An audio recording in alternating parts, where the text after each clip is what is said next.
The UK is still reeling from the brutal attack at the synagogue in Manchester. What were your thoughts when you heard about the news?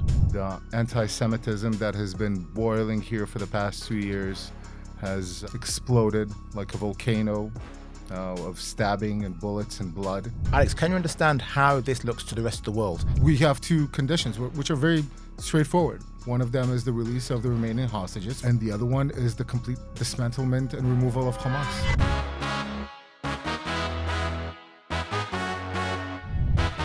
Welcome to a very special episode of Daily Expresso, where today I'm joined by Alex Gandler, spokesperson of the Embassy of the State of Israel to the United Kingdom. Alex joins us on October 7th, 2025, 2 years on from the brutal attacks committed by Hamas on Israel. This was an event that totally changed global dynamics, and the effects on the ongoing conflict in the Middle East remain seismic and not limited to just the region. Just last week, Jihad al-Shami, a British citizen, committed a heinous terror attack at a synagogue in Manchester. Alex, first of all, thank you for making the time for us today. 2 years on from that heinous attack by Hamas, October 7th, how has that event changed your country? First of all, shalom. It's quite a somber day for Israelis, even 2 years on to October 7th. That date is probably going to be remembered in Israeli history for a very, very long time. So yeah, it has changed our trajectory as a country, as a society, as a culture, as a people for a very long time. It's going to affect us tremendously, and I think the entire world has been seeing the change in the last 2 years. This became a global issue, unfortunately, something we didn't prepare for, we didn't want, something that was forced upon us. And now 2 years on, hopefully, maybe we're coming into some sort of an agreement in order to release our remaining 48 hostages. How has Israel's response reshaped its global image? Of course, Israel has the right to defend itself, but there's been increasing criticism from allied countries of Israel, that perhaps the response has been disproportionate.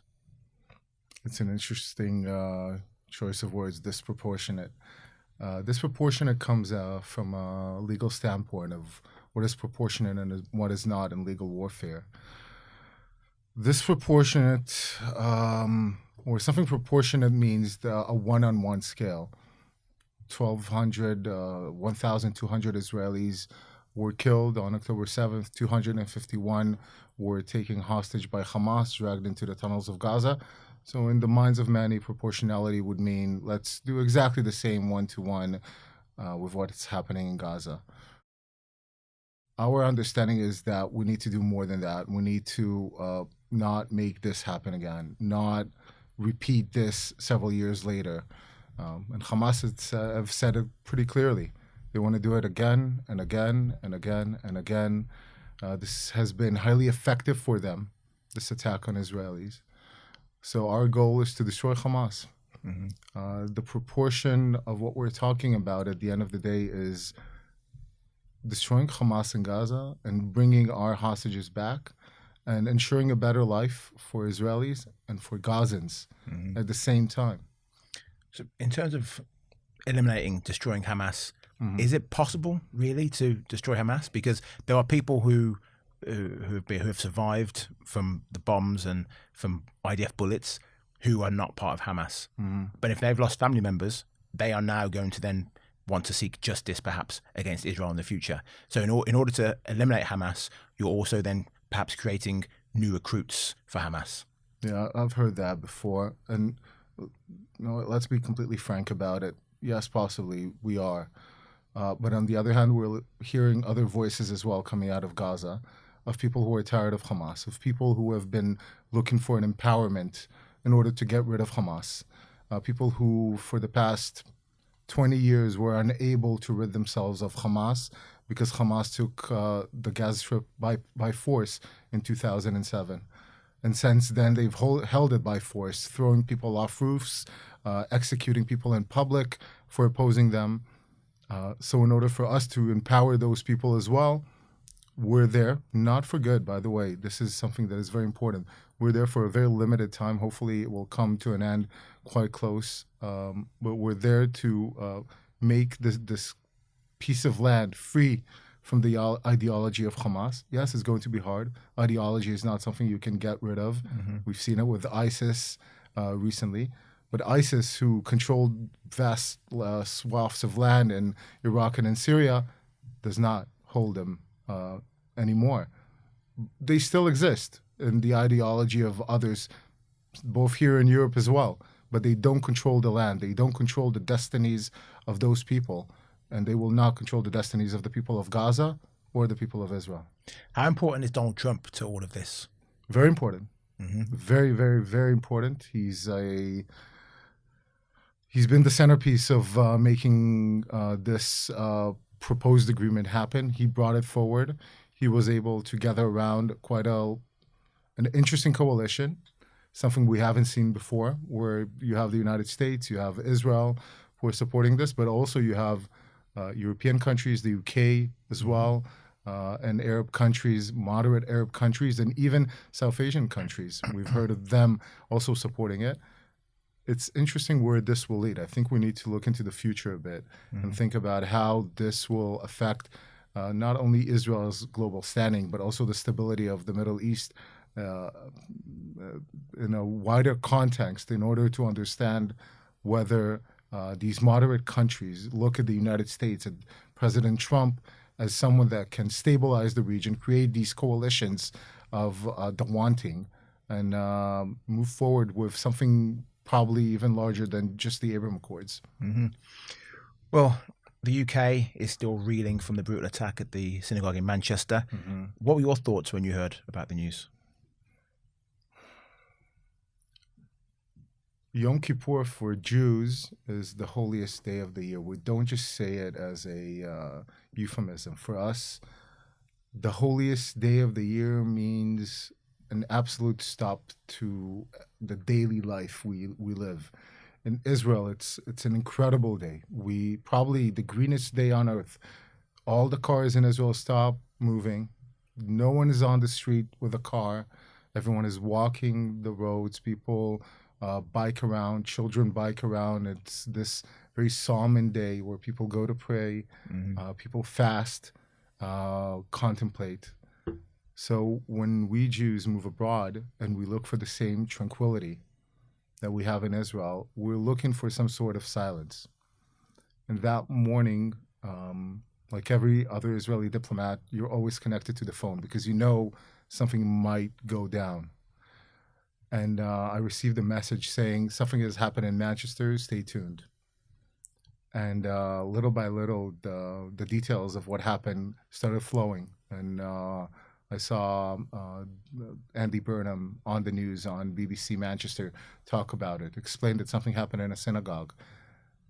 And I had this feeling, well, I knew what is happening. This felt too close to home. We know how terrorism looks like. And I understood that terror has hit the UK, something that, unfortunately, in Israel, we know all too well, has come to haunt you, has come to haunt the Jews here. The anti-Semitism that has been boiling here for the past 2 years has exploded like a volcano of stabbing and bullets and blood. I'm very sorry for what is happening here regarding the anti-Semitism, the incitement that is happening, especially through these marches that, it sounds to us quite peaceful. People are marching for an idea. It's nice, and it sounds as if there's something grander than just the individual in those marches. But they've turned to something else. They've definitely turned to something that is a bit more detrimental to their cause. You work here in the UK. Do you feel safe in this country now? I feel less safe, to be honest. I think we all feel less safe. We had a deputy foreign minister visit here a couple of days ago, and she posted a tweet when she came back to Israel. And she said, I had to wear a Kevlar jacket, a bulletproof jacket, when I spoke in Manchester. And it's hard to believe that our politicians, Israelis, have to walk around in fear of being shot here in England, in the UK. Yes, we do feel less safe. Security matters more to us now. It doesn't mean we'll stop working. It actually emboldens us and pushes us forward in order to move to change it. So it makes us stronger. What can British people do to make Jewish people in this country feel safer? It's a very good question. It's a very good question. It's not just the UK, by the way. It's all over the world. But specifically here in the UK, first acknowledge the problem. I think turning a blind eye to whatever is happening. As I said, the marches, not everyone, but too many people in those marches have been saying things that are not similar to anti-Semitism, but are anti-Semitism. Acknowledge the problem. Acknowledge that it's happening here in the UK, that it needs to change, and take responsibility over what is happening. Okay, moving back to the conflict in Gaza, what lessons have Israel learned, do you think, over the last 2 years with this constant fighting? In Israel, we had too many wars, so we've had too many lessons. Is there a new lesson for us to be learned from this war? Yes, there must be. I think we're very much still inside of it. We're still inside of this storm to look outside to understand exactly what has happened to us.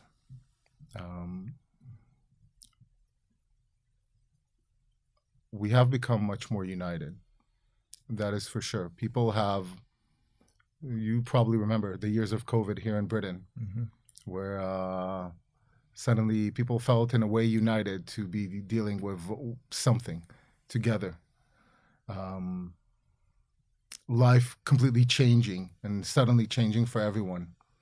That's sort of what happened to Israelis on the 7th of October. Suddenly, reservists were called up to duty, and they've been serving for almost 700 days.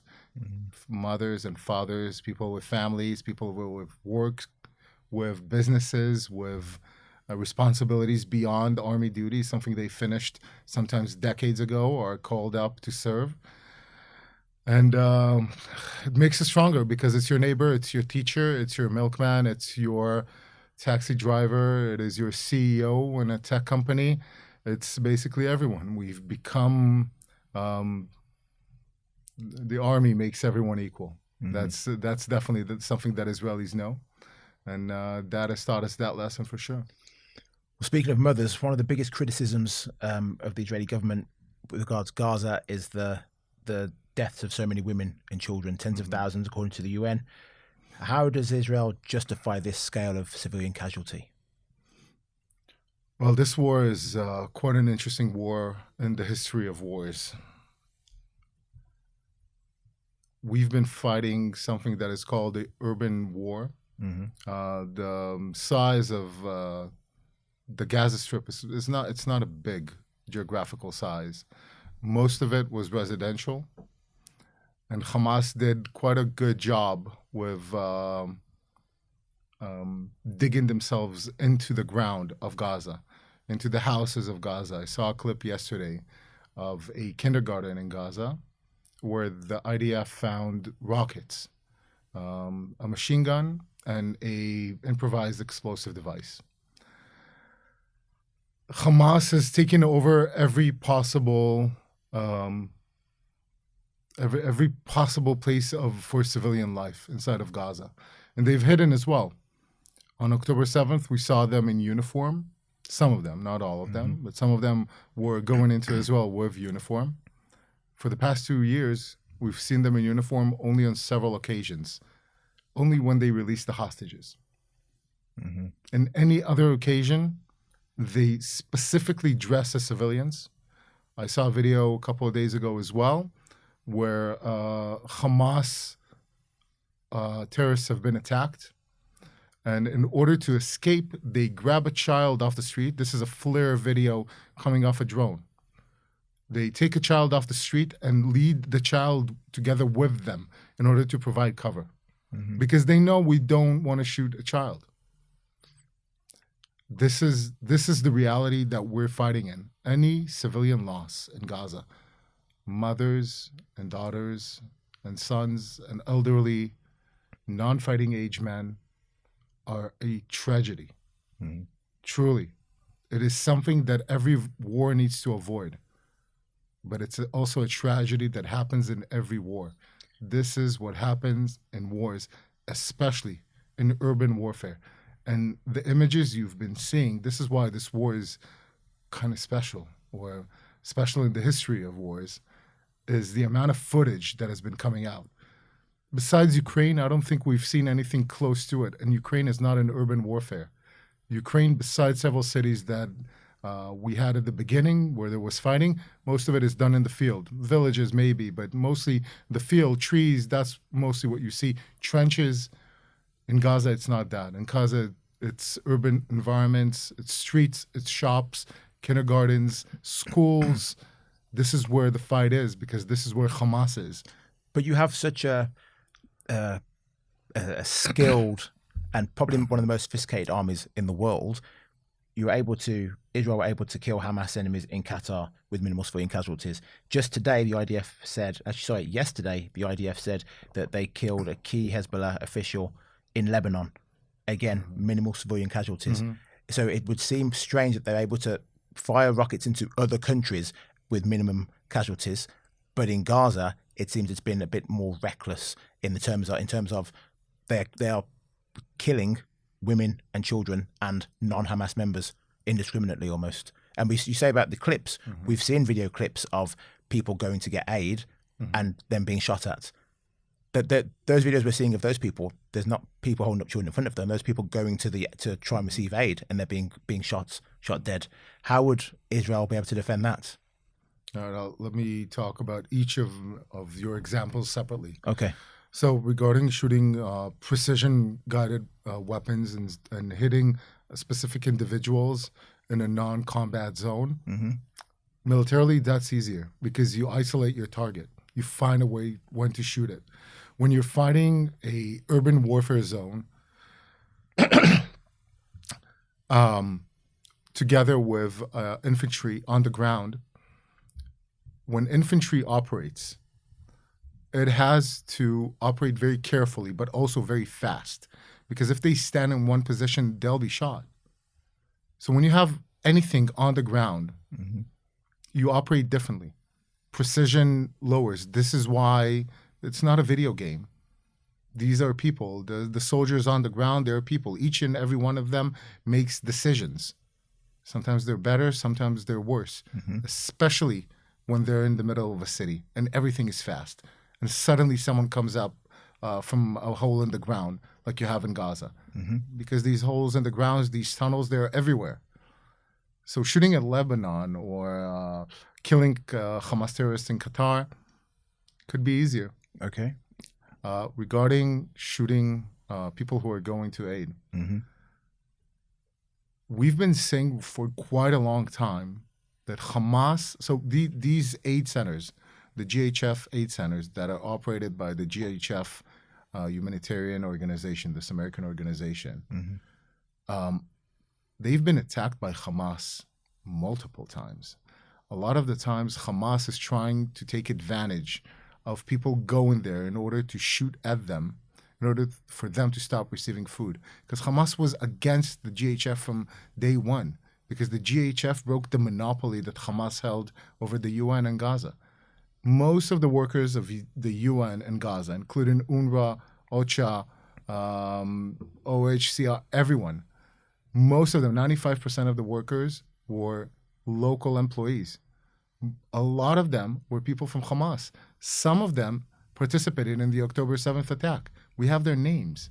We've shown their photos. So once you break that monopoly of the fact that Hamas gains or is allowed to employ people that also are part of the UN system, because Hamas was gaining from the humanitarian aid. They were stealing it and selling it and then funding salaries of other terrorists with it. We broke that monopoly, and Hamas didn't like it.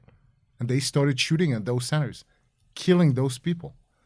But that still doesn't explain why people who are trying to get aid, who are not Hamas and are being murdered in the streets, are being killed by IDF. We are definitely not intentionally killing people on the streets. This is not something IDF soldiers do. This is not a directive from the government or from the military echelons. It may not be a directive from the government, but the clips we're seeing, let's move on. Why aren't journalists, independent journalists allowed in? Why can't we go in there and verify these claims for ourselves? Because the reports we read from Amnesty International or Médecins Sans Frontières, places, charities who do not have Hamas employed within their ranks are reporting back to us saying, this is what's going on the street. Journalists like myself are not allowed in there. Why is Israel stopping us from going in and reporting it for ourselves? Well, as I mentioned earlier, we're fighting this urban warfare battle with Hamas, and this fast-paced battle where you have anything coming up down the street. It could be an ambulance, it could be a terrorist, it could be a woman walking her kid. It could be anything. It is something that we have to deal with. The soldier on the ground needs to deal with.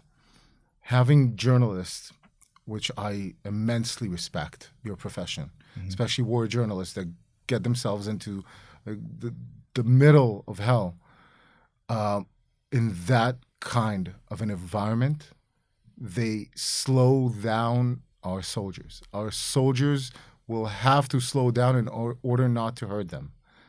This is something we can't afford. The soldier can't afford. This type of warfare, where Hamas is hiding among civilians in civilian clothing.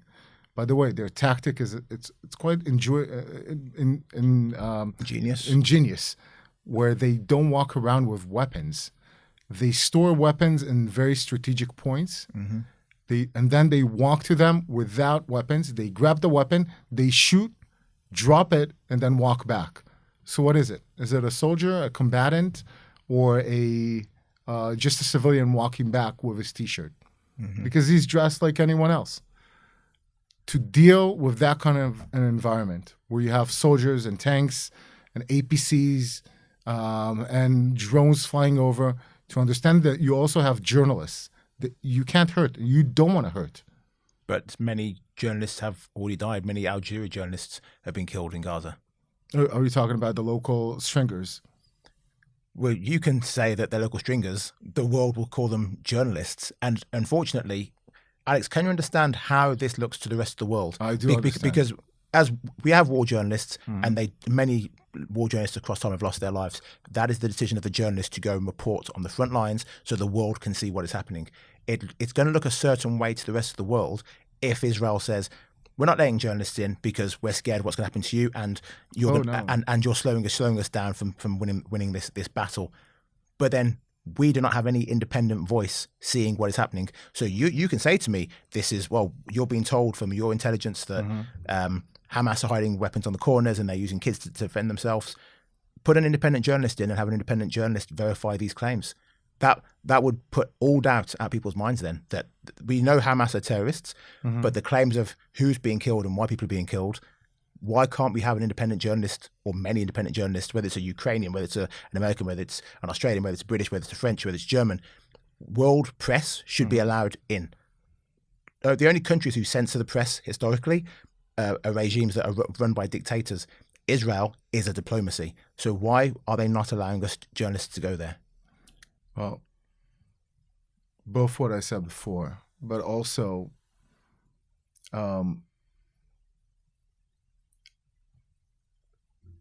we are a democracy. And if you want to come and report from Israel, there's no problem. No. You don't have to, by the way, you don't have to get a visa or anything.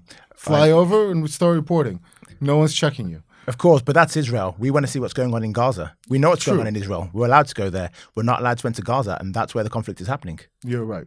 And we have allowed journalists to come in as part of an embed with the IDF. Now, I know what you're going to say. You might say, which is fair enough. It's fair enough. Yeah. Fair enough to say it as well. Well, you're showing us what you want us Precisely. Is it different than any other correspondence that was in the past, let's say in Iraq? Were journalists not embedded in with other forces, with British or American forces? Is it still not a relevant footage to get? And moreover to that, we've said, or I said, not you, I've said, this is probably the war with the most footage besides Ukraine. but it is definitely the urban war with the most footage ever. So saying that things don't go out of there, and all the videos you've seen, these uncensored, terrible videos that you've seen, things are coming out. They're not coming out the way we want them to come out, because who's bringing them out, by the way? Hamas. It's Hamas. Yes, there are Palestinians, normal Palestinians that have nothing to do with Hamas, that have their blogs and vlogs and are reporting from there as civilians, not as journalists, as civilians, and showing the world on social media what they're going through, which is fair. But Hamas is also using these platforms to embed itself into social media and use the footage. It was and it still is a dictatorship of Hamas. Okay. Why has Israel repeatedly rejected or delayed ceasefire proposals? Well, we haven't. We've been saying yes for a very long time. We have two conditions, which are very straightforward, and they're being met now with this new Trump plan. One of them is the release of the remaining hostages, 48 for now, out of the 251 taken on October 7th. Yeah. And the other one is the complete dismantlement and removal of Hamas, which is something we can't live without. We cannot have this enemy on our border. Yeah. And I'm talking specifically about Hamas. I'm not talking about anyone else. I'm not talking about Palestinians. I'm not talking about an international quorum, or we're talking specifically about Hamas. We don't want Hamas on our border. We need Hamas to go. And I think it's fair, and I think everyone else understands it as well. It's part of the 20-point plan that has been presented by President Trump and has been agreed on by many nations, including this one we're sitting at the moment, and also other Muslim and Arab moderate nations. I completely agree with you. There's no way Hamas can be allowed to continue. Yeah. At what point do we say Hamas is finished? At what point do we say Hamas is dead? As I said, we've had tens of thousands of civilians killed. I think the average age was under 6 for a lot of those civilians. But at what point does Israel say, okay, now Hamas is gone? At what point, what's the measurement for that?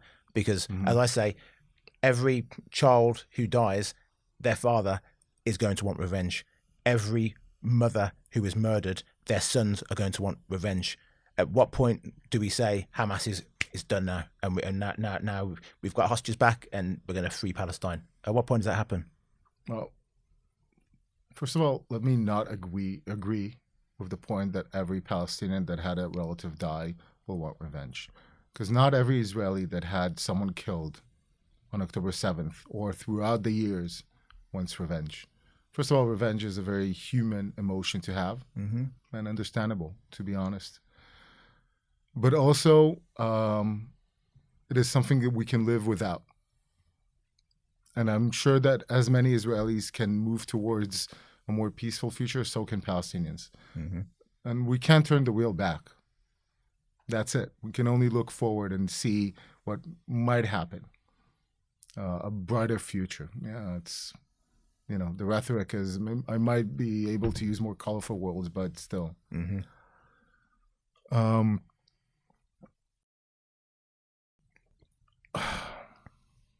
trying to remember your last question. My question was basically when is Hamas dead? What is the marker for that? True. Well, first of all, when they do exile themselves, we won't look for the Hamas cook or for the Hamas cleaning lady. That's not what we're looking for. The leadership, most of it is dead in Gaza. Some of it is dead abroad. But we're willing to give them amnesty to go away. Just vanish from our region, vanish from the physical life of Gaza, not to control it physically, allow for something else to grow. Okay. So yeah, that will be probably the measurement for us, and we'll achieve it with probably intelligence more than anything. We'll know when they're gone, when they're truly gone. The same way we do when you mentioned Lebanon and Hezbollah before, where we're still killing their commanders because they're not gone. They're still lurking around. They're trying to grow back. And again, at the end of the day, what you saw in the past 2 years You've asked me, your first question was, well, what lessons did you learn? Mm-hmm. We learned that stability is important and we shouldn't delay anything else. We've been delaying Gaza for many, many years and looking at it and saying, well, it's calm from now. Then it wasn't calm. Well, it's calm from now. And again, wave after wave. And we said, we can deal with it. No. At some point, you need to put your foot down and say, we have to do it now. Mm-hmm. And the do it now is the stability of the Middle East. We've been working towards that before October 7th. We were on the cusp of having peace with Saudi Arabia. Yeah. It's truly, in an historical sense, it's amazing. Really. A peace between Israel and probably one of the most, if not the most important Arab Muslim states where Mecca and Medina is. Mm-hmm. A country which has Jerusalem as its capital and a country that has Mecca and Medina. Can you imagine peace between them? That's amazing, right? Yeah, no, it is. So we were on the cusp of that. And unfortunately, we moved away from it a bit. But we're moving towards it again because moderate Muslim countries in the area saw what we did in the last 2 years. Mm-hmm. The 7 fronts we fought, Iran, Lebanon, Syria, Yemen, Gaza, so on and so on. But they saw what we did and they understood what we did. We were fighting the forces that were trying to destabilize the region, not just Israel. They were trying to destroy us, but that would have destabilized the region as a whole. It's something that was called the Ring of Fire that was devised by Qasem Soleimani, the leader of the IRGC. That ring was put out. Okay, so ideally, how do you see Gaza's future? Wow, that's a big question. That's not just a good question, but a huge question.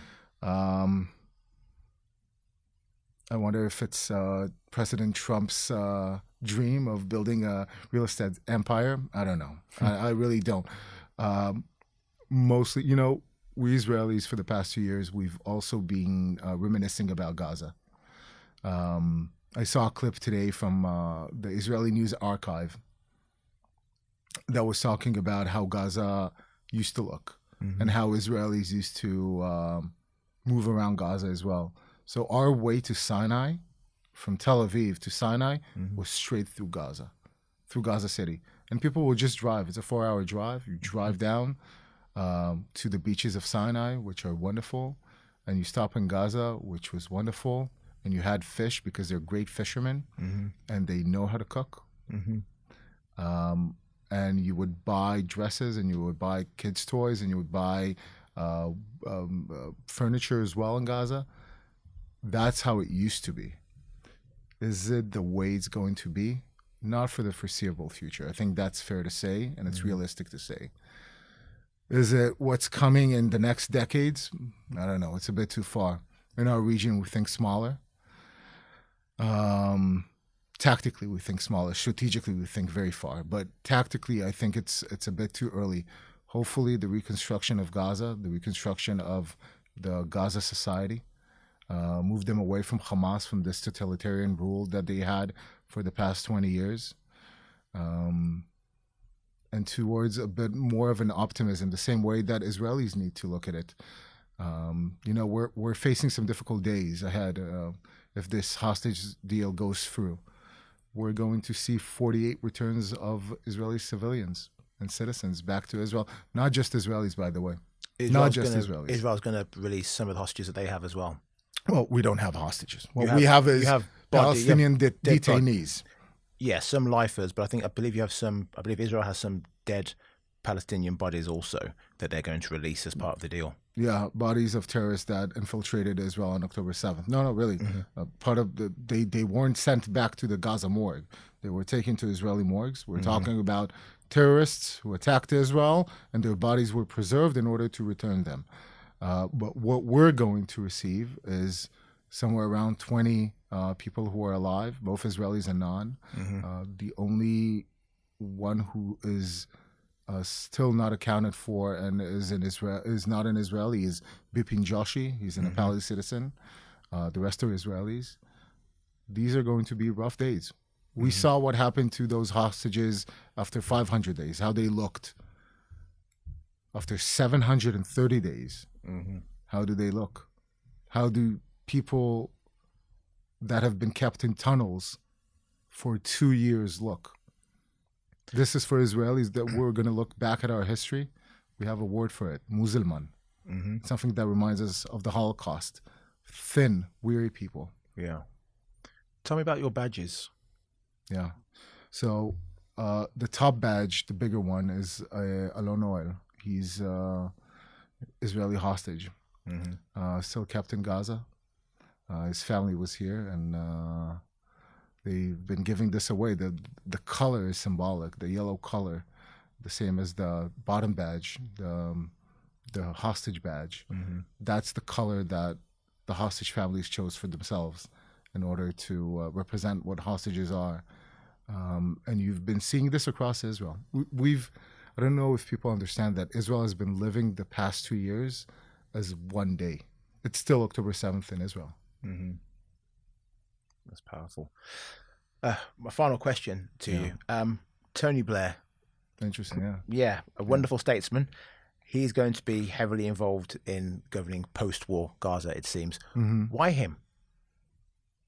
Well, I think he has the right connections and understanding of what is the Middle East. I've heard the skepticism and criticism here in the UK. Listen, at the end of the day, we truly don't care. What we need is someone that is able to build coalitions, someone that is able to build a coalition of people who want to rebuild Gaza, who want to preserve it without Hamas, someone who can work with both sides and with President Trump. Tony Blair will be a part of the Board of Peace, as President Trump announced, but the head of the Board of Peace is President Trump. So you do want one person to be happy. And if President Trump wants Tony Blair, then you want to keep President Trump happy. Because as you've seen, he's been, after 2 years, the only person to bring everyone to the table. That's what we need. This became a global phenomenon for a reason. And yeah, President Trump is the one that was able to make it happen. So it'll be very interesting to see how this moves along and how Sir Tony Blair does it. Okay. Alex Gandler, thank you so much for your time. Thank you. Thank you so much. That is all we have time for. We're back again tomorrow. Bye-bye.